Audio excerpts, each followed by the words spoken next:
Welcome back to the State of the Line podcast. I'm Christine Pike, and today I'm joined by Tim Tucker, Executive Director of Legislative and Government Affairs.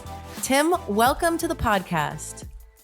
Thanks, Christine. Happy to be here. I've always wanted to be a podcaster. Is this your first podcast? It is. I'm excited. Absolutely. Excellent. So Tim and his team have authored NCCI's 2025 Legislative and Regulatory Trends Report.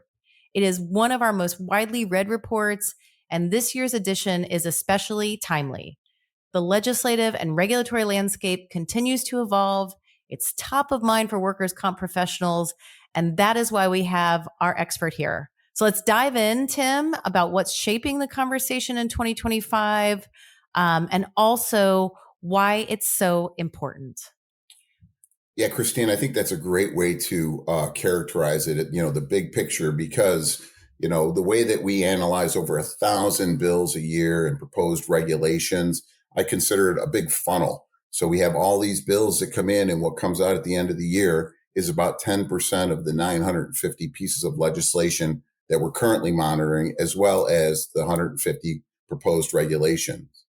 I mean, this year's report highlights some major themes like mental injuries, marijuana reimbursement, employee classification, and even single payer health insurance. I mean, as to why it's important, you really hit the nail on the head when you said, the legislative and regulatory landscape is evolving, which it really truly is. These changes could have implications for workers' compensation stakeholders. We're actively monitoring what's happening at the state and the federal level, for that matter. And what we like to say is every state has its own story. So we keep the industry up to date on the timely and relevant trends and issues that could impact them. We absolutely say every state has its own story, and that is for sure.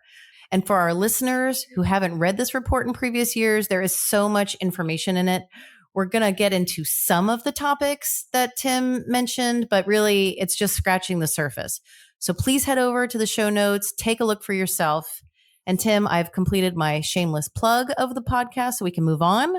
Let's talk about some of the key issues, starting with mental injuries. Mental injury legislation continues to be a major focus for our state legislators. What are we seeing this year? First, let's set the stage for what we're talking about here, because mental health injuries is truly a complex issue. Most mental health injury legislation still centers on our first responders, specifically considering presumptions of compensability for PTSD. We're seeing that states like Illinois, New York, and Texas have focused on this issue. Other states like Nevada and Tennessee already have those presumptions in place, but have enacted laws this year that are expanding those coverages. We're also seeing efforts to include educators, healthcare workers, and even coroners in some states under this framework. So it sounds like the definition of who qualifies for mental injury compensability, it's a topic that legislatures are addressing. Yeah, but it's not just who qualifies that legislatures are looking at. Some states are looking at the definitions and revisiting how those mental injuries are indeed defined, which could have a long-term implication for coverage and claims within the workers' compensation system. Say a little more about that. What is an example of where this has been looked at or changed? Sure. Kentucky considered legislation this year that would have expanded the definition of injury to include psychological, psychiatric, or stress-related changes that is not a direct result of a physical injury. Also, Connecticut considered legislation to expand coverage to include actually witnessing an injury that didn't result necessarily in the death or loss of a vital body part or function as a qualifying event for post-traumatic stress in certain first responders. Let's move to another area that's evolving, and that's cancer-related workers' compensation legislation. What's happening there? Well, firefighters, remain the primary focus of policymakers. States like California and Utah and Virginia are expanding presumptions of compensability for specific cancers, presuming they were contracted in the course and scope of employment and are compensable under workers' compensation. I mean, some bills mandate cancer screenings, These efforts reflect a growing concern over occupational exposures and, importantly, the long term health risks of those exposures. It sounds like we're seeing ongoing consideration being given to coverage and prevention. Yeah, it really is, part of a broader trend towards recognizing the unique risks faced by certain professions. Speaking of certain professions, we know that worker classification is another hot topic. What's the latest on independent contractors and employee classification? It really is a perennial issue. Some states currently are looking at whether there's a need for refining the definition of employee as well as the definition of independent contractor. As you know, Christine, this is really an area our stakeholders continue to watch quite closely. As generally, if you're considered an employee, you have to be covered under workers' compensation, whereas independent contractors do not. Texas and Arkansas, for example, enacted laws to define who is and who is not an employee, while California is considering exemptions from their independent contractor framework for certain occupations. Employee classifications, particularly those like delivery drivers, continue to be in the spotlight, with some states exploring portable benefits and registration systems. For sure, Tim, this is really an area where our stakeholders are continuing to watch, and it could be impactful for workers' comp. It's a complex issue, right? And with real implications for coverage and claims. So, very glad that your team is keeping up to date with all of this. Oh, absolutely. It's top of mind for many of our stakeholders. Let's get into single payer health insurance. That's another hot topic. And I know your team has been tracking that for years. How does that intersect, if you will, with workers' compensation? Yeah, the concept of a single payer health insurance system has been discussed at both the federal and state levels for decades. To date, no state has fully implemented, such a framework. However, several jurisdictions are studying the issue. Some bills over the years include provisions to integrate or preserve workers' compensation medical benefits in some form or fashion. While no state has fully implemented a system yet, the inclusion of workers' compensation in these discussions show that it can be interconnected.